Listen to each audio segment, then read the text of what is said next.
कोरोनाच्या दुसऱ्या लाटेमध्ये कोरोनाचा संसर्ग सर्वाधिक जास्त वेगाने होतो आहे आणि त्याचा सर्वात जास्त फटका हा कॅन्सर रुग्णाला बसतो आहे.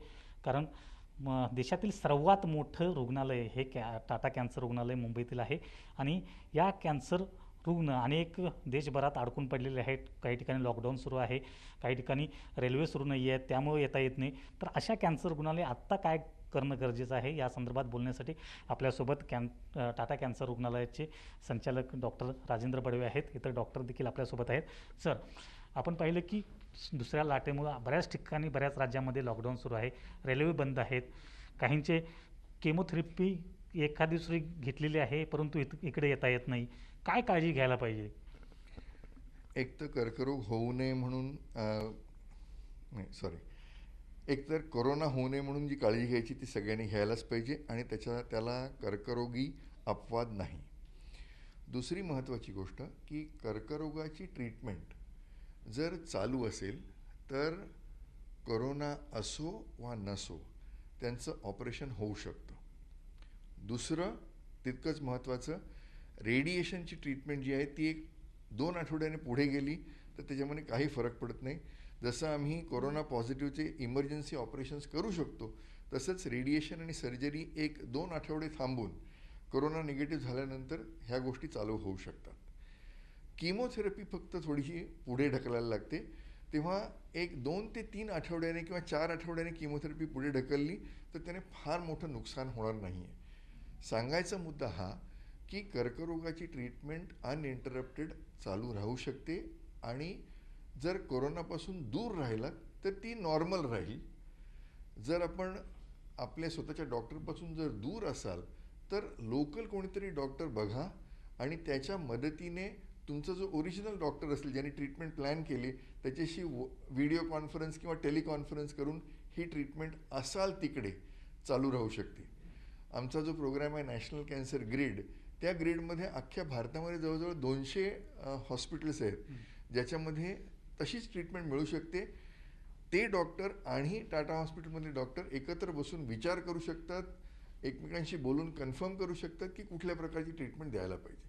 तेव्हा कोरोनाची ट्रीटमेंट पण व्हायला पाहिजे, कर्करोगाची ट्रीटमेंटसुद्धा व्हायला पाहिजे आणि कोरोनापासून दूर राहण्यासाठी जे घ्यायचे प्रयत्न करायचे ते चालू राहिलेच पाहिजे. मग साधारणतः थोडंसं उपचार जे आहेत पोस्टपोन केले तर चालू शकतात का अशा प्रकारे? जवळजवळ 3 ते 4 आठवड्यापर्यंत उशीर झाला तर काही फार फरक पडणार नाही आहे, पण फार उशीर करू देऊ नका. दुसरं, जे रुटीन फॉलोअप आहेत ते तर निश्चितच टेलिकॉन्फरन्सवर होऊ शकतात, तेव्हा त्याच्यामध्ये काही व्यत्यय आणायची गरज नाही. रेग्युलर ट्रीटमेंट जी आहे, जी इंटेन्सिव्ह ट्रीटमेंट म्हणतात, त्या इंटेन्सिव्ह ट्रीटमेंटसाठी मात्र थोडंफार पुढे ढकलणं भाग आहे.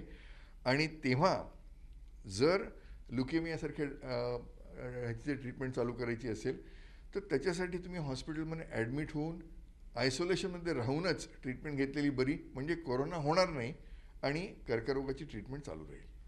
त्याचबरोबर मागील लाटेच्या तुलनेत यावेळी मात्र सर्वाधिक जास्त रुग्ण जे आहेत कॅन्सर रुग्ण हे सध्या तुमच्या रुग्णालयामध्ये दिसत आहेत. यावेळी मागच्या लाटेतून आत्ता धडा घेऊन काय काळजी घेतली जाते, खास करून तुम्ही रुग्णालयात? काळजी एवढीच की प्रत्येक रुग्णाबरोबर एकापेक्षा जास्त रिलेटिव्ह येऊ नये. रुटीन फॉलोअप बंद केलेले आहेत, ते रुटीन फॉलोअप टेलिफोनवर होऊ शकतात. जर आम्ही वर्षाला 75 ते 80 हजार पेशंट बघत असू नवीन, तर त्याच्याबरोबर फॉलोअपचे जवळजवळ 4 लाख पेशंट असतात, तेव्हा ते 4 लाख आम्ही कमी केलेले आहेत. प्रेझेंटली आम्ही त्यांचा रुटीन फॉलोअप करत नाही, त्यामुळे गर्दी कमी होते. गर्दी कमी झाली तर कोरोना कमी होतो आणि कोरोना कमी झाला तर कर्करोगावर मात होऊ शकते. आपल्याबरोबर डॉक्टर प्रमेश देखील आहेत. सर, आप किस तरह से देखते हैं जो कैंसर पेशेंट्स है जो अस्पताल में अब तक नहीं आ सकते, तो उनको क्या करना चाहिए? उनको जैसे डॉक्टर बडवे ने भी बताया, तो रूटीन फॉलोअप के लिए आराम से टेली कंसल्ट या वीडियो कंसल्ट कर सकते हैं. उनका घर में नज़दीक जो कैंसर का स्पेशलिस्ट है या जनरल फिजिशियन या जनरल सर्जन है, उनको कांटेक्ट करके उनका इलाज कंटिन्यू कर सकते हैं. और वो डॉक्टर और हमारा डॉक्टर के बीच में भी कंसल्टेशन हो सकता है. जितना पॉसिबल है हमारा वो डिस्ट्रीब्यूटेड मॉडल ऑफ केयर, जो घर के नज़दीक ट्रीटमेंट लेने का वो प्रैक्टिस शुरू हो जाना चाहिए, और काफ़ी कुछ पिछले साल में हो चुका है। जितने रूटीन फॉलोअप सब कुछ कम हो गया है, और एक्टिव ट्रीटमेंट जो है हमारा इधर प्लान होने के बाद वो वापस उनका घर के नज़दीक ही उनका ट्रीटमेंट हो सकता है, और इसीलिए काफ़ी रिस्क कम हो चुका है। त्याचबरोबर आपल्यासोबत डॉक्टर पंकज चतुर्वेदी आहेत, हेड नेक कॅन्सर सर्जन आहेत, भारतातले सर्वात प्रसिद्ध असे आहेत, आणि त्यांचा विषय खास करून आता विचारणारा प्रश्न आहे तो म्युकॉरमायकोसिस संदर्भात. कारण कोरोना झालेल्या काही रुग्णांमध्ये अशा प्रकारचा आजार बळावत असल्याचं चित्र पाहायला मिळतंय. काय कारणं वाटत आहेत, काय सांगाल या संदर्भात? अगर हम कोरोना काल में देखें तो जो पहली पैंडेमिक थी जो पिछले साल में थी इसी समय, उस समय म्यूकोरमाइकोसिस का कोई नाम भी नहीं जानता था. इस पैंडेमिक में अचानक म्यूकोरमाइकोसिस इतना ज़्यादा हो गया, 8% लोगों में, जिनको कि कई जगह देखा गया है. उसका कारण क्या है कि इस बार लोग बहुत डर गए, और जब डर गए तो जो भी दवा उनको नज़र आती है जो कि फ़ायदा कर सकती है वो सारी दवाइयाँ लेने लगे लोग. और उस दवाइयों में एक दवा है स्टीरॉइड, और वो स्टीरॉइड जो है यूके की एक स्टडी में उन्होंने पाया कि जो बहुत सिवियरली इल पेशेंट हैं, जो आईसीयू के लोग हैं, उनमें वो दवा थोड़ी काम की.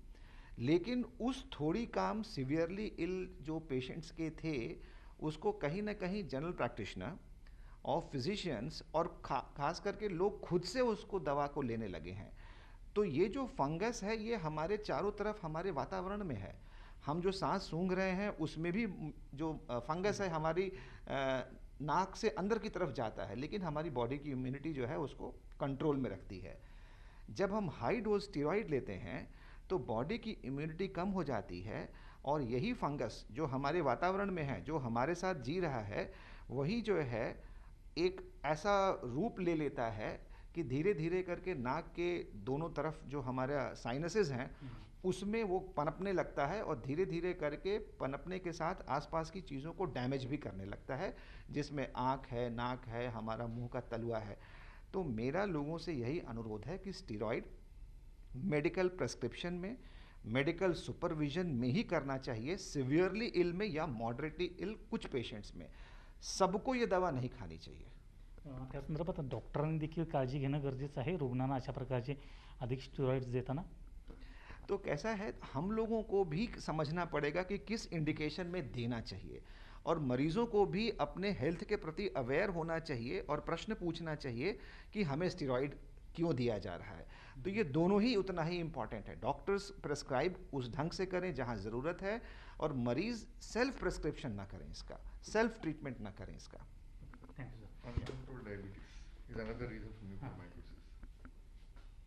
तो जब हम स्टीरॉइड देते हैं तो सामान्य लोगों में भी म्यूकोरमाइकोसिस होता है, लेकिन म्यूकोरमाइकोसिस की जो प्रमाण है वो जो लोग अन्य बीमारियों से भी, जैसे डायबिटीज़ है या किसी और इम्यूनो कॉम्प्रोमाइज ट्रीटमेंट के ऊपर इलाज कर रहे हैं, उनमें इसकी संभावना बहुत बढ़ जाती है. तो जो डायबिटिक पेशेंट हैं उनको विशेष प्रकार का ध्यान रखना चाहिए स्टीरॉइड लेते समय.